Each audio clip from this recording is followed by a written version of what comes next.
जय हिंद दोस्तों, स्वागत है आप सभी का। दोस्तों इस क्लास में हम देखने वाले हैं ऊष्मा एवं ऊष्मागतिकी, जो कि भौतिक विज्ञान का एक चैप्टर है, जो बहुत इंपॉर्टेंट चैप्टर है। जो इसमें पिछली बार की परीक्षा में काफ़ी सारे प्रश्न पूछे हुए हैं, जिनको हम एक एक करके आज देखने वाले हैं। क्लास को दोस्तों लास्ट तक देखना, प्रश्न काफ़ी इंपॉर्टेंट है। दोस्तों आज का पहला प्रश्न है, कथन ए है और कारण ए है। पहला कथन है, हल्के रंगीन कपड़ों को गर्मी में वरीयता दी जाती है। जो हल्के रंगीन कपड़े होते हैं उसको गर्मी में वरीयता दी जाती है। तो दोस्तों ये वाला कथन एकदम राइट है। जो हल्के रंगीन कपड़े को पहनने से हमें गर्मी कम लगती है। कथन आ रहा है हल्के रंग ऊष्मा को कम अवशोषित करते हैं। तो दोस्तों ये भी कथन सही है। जो हल्के रंग होते हैं वो ऊष्मा को कम अवशोषित करते हैं, जिससे हमें गर्मी भी कम लगती है। दोनों कथन सही हो गए, और कथन दोनों सही हो गए। ऑप्शन ए हमारा आंसर हो जाएगा। ए और आर दोनों सही है। आर ए का सही स्पष्टीकरण भी है। आप तो बस इतना याद रखना, हल्के रंग के कपड़े गर्मी में पहनना अच्छा रहता है, क्योंकि ये ऊष्मा को कम अवशोषित करते हैं। इतनी बात याद रखना। अगला प्रश्न है, नीचे एक एसर्शन कथन दिया गया है और उसका कारण भी दिया गया है। यानी कि कथन और कारण दे रखे हैं, फिर उसकी तरफ प्रश्न है। इसमें पूछा हुआ है, ऊंचाई वाले स्थानों में भोजन पकाने के लिए उसमें नमक मिलाया जाता है। बात हो रही है ऊंचाई वाले स्थानों में भोजन पकाने के लिए उसमें नमक मिलाया जाता है। तो दोस्तों ये भी एकदम राइट है। अगला है, ऊंचाई वाले स्थानों में तापमान कम होता है, निम्नलिखित में कौन सा सही उत्तर है। तो दोस्तों जहाँ ऊंचाई होती है तो हम बार बार पढ़ते हैं कि जितनी ऊंचाई पर जाएंगे वहाँ तापमान हमें कम मिलता है, तापमान वहाँ पर कम होता जाता है। ये भी सही है, लेकिन ये दोनों कथन आपस में अलग अलग हैं। तो आंसर क्या होगा? आंसर होगा ऑप्शन बी। ए और आर दोनों सही हैं, किंतु आर ए का सही स्पष्टीकरण नहीं है या व्याख्या नहीं करता है। अगला प्रश्न है हमारा, जब सीले बिस्कुटों को थोड़ी देर के लिए फ्रिज के अंदर रखा जाता है तो वह कुरकुरे हो जाते हैं, क्योंकि अब दोस्तों बात हो रही है सीले हुए जो बिस्कुट होते हैं, यानी कि जो सीले, इनमें नमी होती है।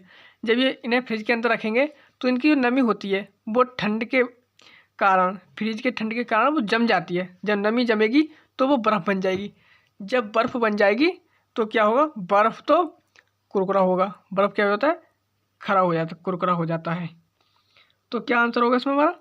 फ्रिज के अंदर आर्द्रता कम होती है, इसलिए अतिरिक्त नमी अवशोषित हो जाती है, यानी कि जम जाती है। ऑप्शन बी हमारा आंसर हो जाएगा। अगला प्रश्न है,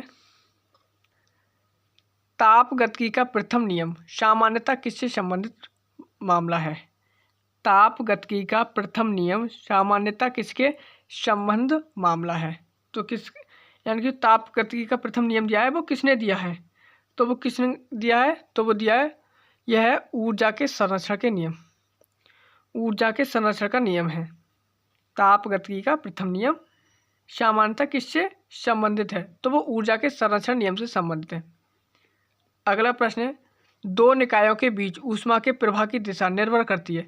दो निकाय हैं, उनके बीच ऊष्मा के प्रवाह की जो दिशा है वो किस पर निर्भर करती है? तो वो करती है उनके अपने अपने तापमान पर, अपने अपने तापमान पर। दोस्तों अगले प्रश्न में चलते हैं। अगला प्रश्न क्या है हमारा? अगला प्रश्न है, उबलते जल द्वारा जलने की तुलना में भाप से जलना अधिक कष्टदायक होता है। यानी कि अगर जो गर्म जल है उसमें अगर आप हाथ डालेंगे तो वो हाथ कम जलेगा, लेकिन अगर भाप से हाथ जल जाए तो वो अधिक कष्टदायक होता है। क्यों कष्टदायक होता है? तो याद रखना, भाप में गुप्त ताप अधिक होता है। यानी कि याद रखना, भाप की गुप्त ऊष्मा अधिक होती है। जो भाप होता है उसकी गुप्त ऊष्मा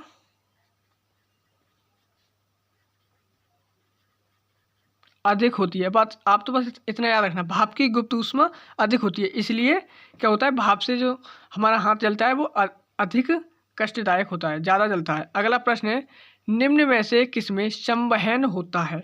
संवहन किसमें होता है? तो वो होता है केवल द्रवों और गैसों में। द्रवों और गैसों में संवहन होता है।